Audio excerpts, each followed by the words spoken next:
ಹಾಗೆ ದಾಸೋಹಕ್ಕೆ ಸಂಬಂಧಿಸಿದ ಹಾಗೇ ನಾನು ಈಗಾಗಲೇ ಹೇಳಿದಾಗೆ ಅಮ್ಮನವರಿಗೆ ಪ್ರಿಯರಾದಂಥ ಆಹಾರವನ್ನು ನಾವು ಬ್ರೇಕ್ಫಾಸ್ಟ್ನಲ್ಲಿ ಮಾಡ್ತಾಯಿದ್ದೇವೆ.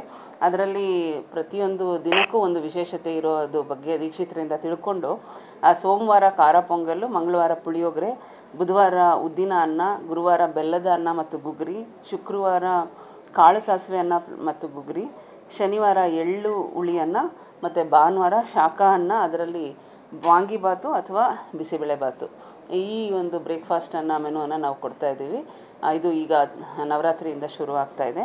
ಮೊದಲು ಅನ್ನ ಏನು ಫುಡ್ ತಯಾರಿ ಆದಮೇಲೆ ಅಮ್ಮನವ್ರಿಗೆ ಫಸ್ಟ್ ಅರ್ಪಣೆ ಮಾಡಿ ಅದನ್ನು ತೊಗೊಂಡೋಗಿ ಮಿಕ್ಸ್ ಮಾಡಿಬಿಟ್ಟು ಜನರೆಲ್ಲರಿಗೂ ಪ್ರಸಾದವನ್ನು ಕೊಡ್ತಾಯಿದ್ದೇವೆ.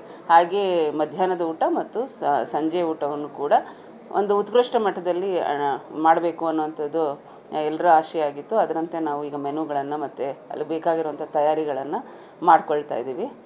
ಹಾಗೆ ಲಡ್ಡು ತಯಾರಿದ ಬಗ್ಗೆ ಕೂಡ ಕೇಳಿದ್ರಿ. ಅದನ್ನು ಕೂಡ ನಾವೀಗ ರಿವೈಸ್ ಮಾಡ್ಕೊಂಡಿದ್ದೀವಿ. ಶ್ರೀ ಮಲೆಮಹದೇಶ್ವರ ಬೆಟ್ಟದಲ್ಲಿ ಏನು ದಿಟ್ಟಮ್ ಮಾಡ್ತಾಯಿದ್ರು, ದಿಟ್ಟಮ್ ಅಂದರೆ ಅದು ಕ್ವಾಂಟಿಟಿ, ಇದ್ರದ್ದು ಲಡ್ಡು ತಯಾರಿ ಮಾಡಬೇಕಾದ್ರೆ ಏನು ಮಾಡಬೇಕು ಅದನ್ನು ನಾವು ಮಲೆಮಹದೇಶ್ವರ ಬೆಟ್ಟದಿಂದ ಏನು ಮಾಡ್ತಾಯಿದ್ದಾರೆ ಅದನ್ನೇ ತರಿಸ್ಕೊಂಡು ಅದನ್ನೇ ಇನ್ಕಲ್ಕೇಟ್ ಮಾಡ್ಕೊಂಡಿದ್ವಿ. ಹಿಂದಿನಿಂದಲೂ ಕೂಡ ನಮ್ಮ ದೇವಸ್ಥಾನದಲ್ಲಿ ನಂದಿನಿ ತುಪ್ಪವನ್ನೇ ಬಳಸ್ತಾ ಇದ್ವಿ. ಈಗಲೂ ಕೂಡ ಅದರ ಕ್ವಾಂಟಿಟಿಯನ್ನು ಇನ್ನೊಂದು ಸ್ವಲ್ಪ ಜಾಸ್ತಿ ಮಾಡಿದ್ದೇವೆ.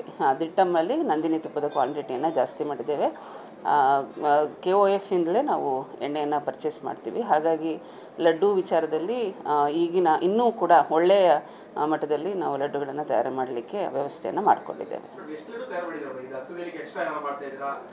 ಇಲ್ಲ, ನಮಗೆ ವಾರ್ಷಿಕ 45 ಲಕ್ಷ ಲಾಡುಗಳು ಬೇಕಾಗಿದೆ.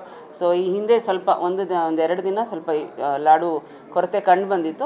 ಅದನ್ನೆಲ್ಲ ನಾವು ಸಾಲ್ವ್ ಮಾಡ್ಕೊಂಡಿದ್ದೇವೆ. ಈಗ ನವರಾತ್ರಿಗೆ ಬೇಕಾಗಿರುವಂಥ ಎಲ್ಲ ಲಡ್ಡು ಎಷ್ಟು ಬೇಕಿದೆ ದಿನಸಿ ಅದೆಲ್ಲವನ್ನು ಕೂಡ ನಾವು ವ್ಯವಸ್ಥೆ ಮಾಡ್ಕೊಂಡಿದ್ದೇವೆ. ಹೌದು, ಈಗ ನಾವು ಈಗ ನೋಡ್ತಾ ಇದ್ದೀವಿ.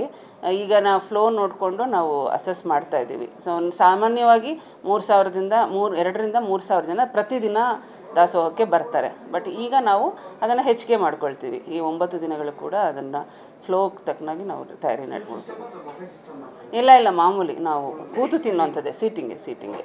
ಸಂಜೆ ಮಾತ್ರ ಜನ ಕಡಿಮೆ ಇದ್ದರೆ ಬಫೆ ಕೊಡ್ತಾಯಿದ್ದೀವಿ, ಇಲ್ಲಾಂದರೆ ಸೀಟಿಂಗಲ್ಲೇ ಕೊಡ್ತಾಯಿದ್ದೀವಿ. ತಮ್ಮೆಲ್ಲರಲ್ಲೂ ನಾನು ರಿಕ್ವೆಸ್ಟ್ ಮಾಡ್ತಾಯಿದ್ದೀನಿ, ದಯವಿಟ್ಟು ತಾವು ಈಗಿರುವಂತಹ ಪಾರ್ಕಿಂಗ್ನಿಂದ ಒಳಬರುವಂತಹ ಮಹಡಿಗಳಿಂದ ಒಂದು ಕ್ಯೂ ಲೈನ್ ಏನಿದೆ ಅದನ್ನು ಬಳಸಬೇಕು ಅನ್ನೋವಂಥದ್ದು ನಾನು ರಿಕ್ವೆಸ್ಟ್ ಮಾಡ್ತಾಯಿದ್ದೀನಿ.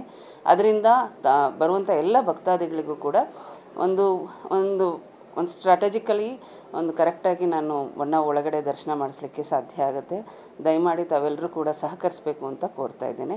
ಹಾಗೆ ಇಲ್ಲಿ ಬರುವಂಥ ಎಲ್ಲ ಭಕ್ತಾದಿಗಳಿಗೆ ನೀರಿನ ವ್ಯವಸ್ಥೆ, ಶೌಚಾಲಯದ ವ್ಯವಸ್ಥೆ, ತ್ರಿದಾಸೋಹ ಪದ್ಧತಿಯಲ್ಲಿ